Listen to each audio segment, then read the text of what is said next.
সুপ্রিয় দর্শক, স্বৈরশাসক শেখ হাসিনা সরকারের পতনের পর বর্তমানে দেশের ১ নম্বর রাজনৈতিক দল হচ্ছে বিএনপি। এই দলের একজন জনপ্রিয় নেত্রী হলেন শামা ওবায়েদ। শামা ওবায়েদ দেখতে যেমন সুন্দরী তেমনি বুদ্ধিমতী, তাই শামা ওবায়েদ সম্পর্কে জানার জন্য মানুষের জানার আগ্রহের শেষ নেই। আপনারা সবাই শামাকে চিনে থাকলে আপনারা কি জানেন তার স্ত্রী কে, ওবায়েদ কেন, বাস্তবে কি করেন তিনি? বিস্তারিত জানতে ভিডিওটি না টেনে শেষ পর্যন্ত দেখতে থাকুন। বিএনপির সবচেয়ে জনপ্রিয় নেত্রী শামা ওবায়েদ রিঙ্কু কয়েক বছর আগেও তেমন পরিচিত ছিল না, কিন্তু ২০১৮ সালের নির্বাচনের পর তিনি বিএনপির অন্যান্য নারী নেত্রীদের পেছনে ফেলে সামনে চলে আসেন।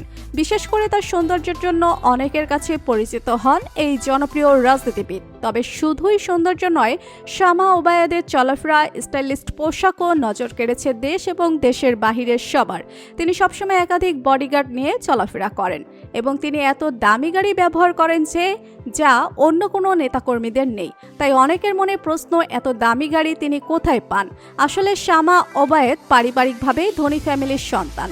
তার বাবা ছিলেন বিএনপির সাবেক মহাসচিব। তার ফ্যামিলি ব্যাকগ্রাউন্ড অত্যন্ত ভালো। শামা ওবায়েদের স্বামী শোভন ইসলাম হলেন রাজশাহী বিশ্ববিদ্যালয়ের সাবেক ভিসির ছেলে। এছাড়াও তিনি একজন বড় ব্যবসায়ী। ব্যক্তিগতভাবে তিনি রিয়েল এস্টেট ব্যবসায় জড়িত এবং শামা ওবায়েদও সে ব্যবসার সাথে সম্পৃক্ত। ছোটবেলা থেকেই শামা ওবায়েদ ছিলেন প্রখর মেধাবী। তিনি রাজধানীর স্বনামধন্য বিশ্ববিদ্যালয় ভেকারুন্নিসা নূন স্কুল থেকে তার প্রাথমিক শিক্ষা জীবন শুরু করেন। একই স্কুল থেকে তিনি মাধ্যমিক এবং উচ্চ মাধ্যমিক শেষ করেন। পরবর্তীতে তিনি উচ্চশিক্ষার জন্য মার্কিন যুক্তরাষ্ট্রের ক্যালিফোর্নিয়ায় চলে যান।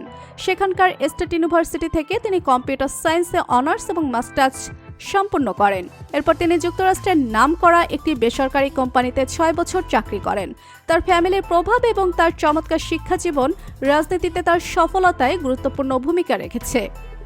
শামা ওবায়েদ দেখতে যেমন সুন্দরী, তার চেয়েও বেশি তিনি মেধাবী। বর্তমানে বাংলাদেশ তার ব্যাপক জনপ্রিয়তা রয়েছে। তো বন্ধুরা, জনপ্রিয় রাজনীতিবিদ শামা ওবায়েদকে আপনার কেমন লাগে জানিয়ে দিন কমেন্ট করে। আর ভিডিওটি ভালো লেগে থাকলে একটি লাইক দিয়ে চ্যানেলটি সাবস্ক্রাইব করুন। ধন্যবাদ।